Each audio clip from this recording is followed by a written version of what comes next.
લક્ષ્ય ન્યૂઝ, એક નજર, એક લક્ષ્ય.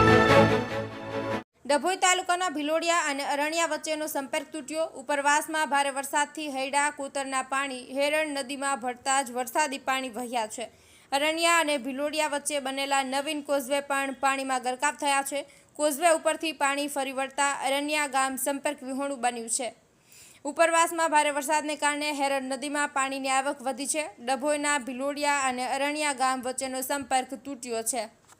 નિરંજન ચૌહાણ, ડભોઈ.